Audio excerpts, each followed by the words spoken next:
పండగ వస్తుందంటే అందరికీ ఆనందం. ఈ ఆనందం దేనికి ఉంది? అర్థమవుతుందా? ఇప్పుడు పండగ వచ్చిందంటే ఇప్పుడు ఇల్లు సున్నం వేసుకున్నాం, ఇల్లును మొత్తం దులుపుకున్నాం. దేనికి ఇది చెప్పండి? శరీరం ఉంటుంది కాబట్టి అది శుభ్రం చేసుకోకపోతే శరీరానికి ఏదో అనారోగ్యం ఏదో వస్తుంది కాబట్టి ఇల్లు శుభ్రం చేసుకుంటున్నాం.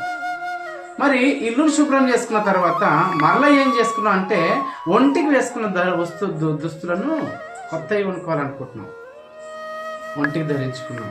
మరి ఆరోగ్యం బాగుండాలంటే బలమైన ఆహారం తినాలనుకుంటున్నాం ఆ రోజు కదా. ఆ రోజు చూడండి, మనం బలంగా ఉండాలి, మనం సంతోషంగా ఉండాలంటే ఎన్ని కోళ్ళు చనిపోతున్నాయి, ఎన్ని మేకలు చనిపోతున్నాయి కదా. ఒక ప్రాణి చచ్చిపోతుంటే ఒకటి మనకు బాధ లేదు, దాంట్లో సంతోషం. అంటే దాన్ని తిని నా బలము నా సంతోషాన్ని మనం వెతుకుంటున్నాం పిల్లరా. ఇదంతా దేనికోసం మనం ఆలోచించినట్లయితే శరీరం కోసం.